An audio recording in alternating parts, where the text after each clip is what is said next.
যে ভবিষ্যতে বলানোর চেষ্টা করবেন না তার কোনো গ্যারান্টি নাই। আপনারে ধইরা বাইন্দা রাইখা দিতে হইব। আগে যদি জানতাম যে বিয়ের পরে এই অবস্থা হইবে তাহলে আমি জীবনেও বিয়ে করতাম না।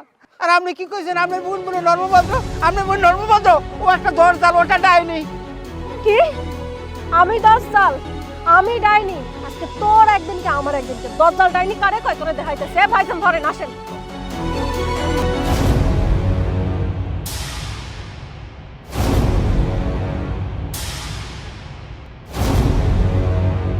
আসসালামু আলাইকুম মেম্বার সাহেব। ওয়ালাইকুম আসসালাম মুরব্বি, কেমন আছেন? না আমি ভালো নাই, আমি আনমেরদারি যাওয়া দরছিলাম। আনমের আমার একটা বিচার করে দেওয়া লাগবে। কিসের বিচার?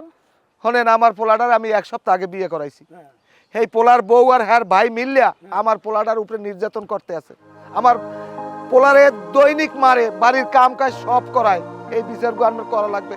এই দেখে আমার পোলার যে নির্যাতন করে, আমার পোলার লইয়া মেলা হচ্ছিলাম। এই বউ, এইবার বউর ভাই আরো 15-20 জনে আমার জম্মের কোপান কোপাইছে। কই কোবাইছে? আপনি শরীরে তো কোনো দাগ দেই না। কোবের দাগ? শোনেন, দাগ চোখ দিয়ে দেখলে হয় না, মনের দাগ হইলে বড় দাগ। এই বিচারটা আনবে করে দেওয়া লাগবে। আমার পোলারে নির্যাতন করে, এই নির্যাতনের হাত থেকে আমার পোলাটার বাঁচার আনবে। এটা তো খুব অন্যায় করতেছে ওরা। অন্যায় করতেছে দেখি তো আনমের দ্বারা আইসি মেম্বার সাহেব। এখন আনমে আমার লাগে একটু লয় না, আমার পোলাটার উদ্ধার করা লাগবে, নাহলে আমার পোলাটার ওরা সেরেপ মারিয়ে লাইবে। আমি তো একটু গঞ্জে যাব, তো যদি আমি দিনে ফিরতারি দিনে যদি রাইত হয়ে যায় কোনো কারণে, তা রাত্রি আইসা আমি আপনারে নিয়ে যাবো, আপনার ছেলের উদ্ধার করবো, যা লাগে তাই করবো, সব কিছু। আপনি কোনো চিন্তা করবেন না মুরব্বী, কোনো টেনশন করবেন না, যা লাগে তাই করবো। এই রাত পর্যন্ত আমার পোলার ওরা বাঁচাই রাখবে, ওরা তো দুর্নীতি শেষ করে দেবে। আপনি কোনো টেনশন করেন না, আমি যদি দিনে ফিরতে পারি, দিনে ফিরবো, আর যদি রাইতে আমি আপনার ছেলের উদ্ধার করবো, আপনি কোনো চিন্তা করেন না। আচ্ছা ঠিক আছে তাই। আল্লাহ, রাত পর্যন্ত আমার পোলাটার একটু হাত দারাজ করে তো আমার পোলাটার বাঁচাই রাখ বাবা।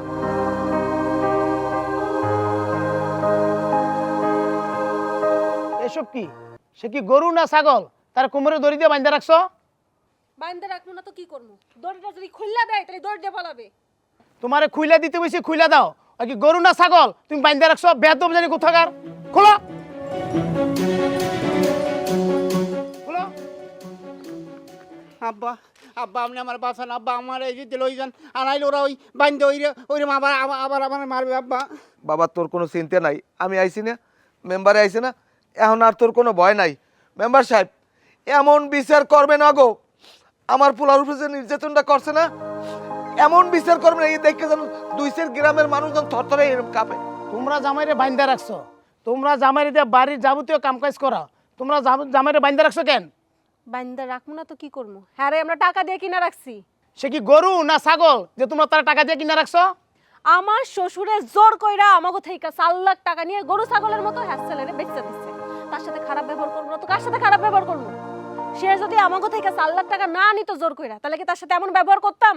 বুঝলাম না, তোমার শ্বশুর জোর করে 4 লাখ টাকা নিছে মানে কি বলো? হ্যাঁ মেম্বার সাহেব, বিয়ার আগের দিন ভাই আমাগো বাড়ি আইছিল।